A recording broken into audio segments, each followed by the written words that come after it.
प्यार और समय नैतिक कथा। एक टापू था जहाँ सारी भावनाएं रहा करती थी। एक दिन सभी भावनाओं को पता चला कि वह टापू डूबने वाला है। सबने अपने बचाव के लिए नाव का निर्माण किया और वह टापू छोड़कर जाने लगे।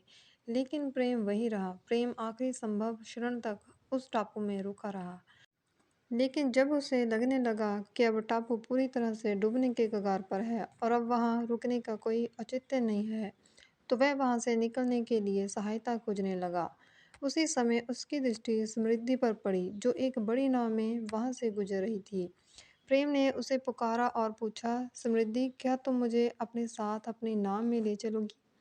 समृद्धि ने उत्तर दिया, नहीं प्रेम, मैं तुम्हें अपनी नाव में नहीं ले जा सकती। देखो मेरी नाव में कितना सोना और चांदी भरा हुआ है, किसी और के लिए तो इसमें जगह ही नहीं बची है। कहकर वह आगे बढ़ गई। कुछ देर बाद प्रेम को दम्भ अपनी बहुत ही सुंदर नाव में वहां से गुजरती हुई दिखाई पड़ी। उसने उसे रोककर अनून भरे शब्दों में कहा, दम्भ, कृपया करके मुझे अपने साथ ले चलो। उसकी बात सुन दम्भ तपाक से बोली, अरे नहीं, तुम तो पूरे भीग चुके हो। तुम्हारी मेरी नाव में आने से मेरी सुंदर नाव खराब हो जाएगी। फिर वह अपनी आंखें फेर कर आगे बढ़ गई। उदासी भी निकट ही थी।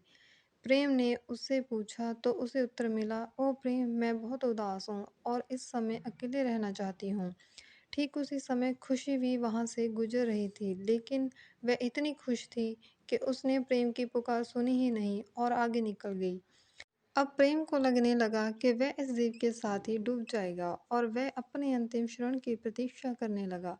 तभी एक गंभीर स्वर उसके कानों में पड़ा, आओ प्रेम, मेरे साथ आओ, मैं तुम्हें ले चलता हूँ।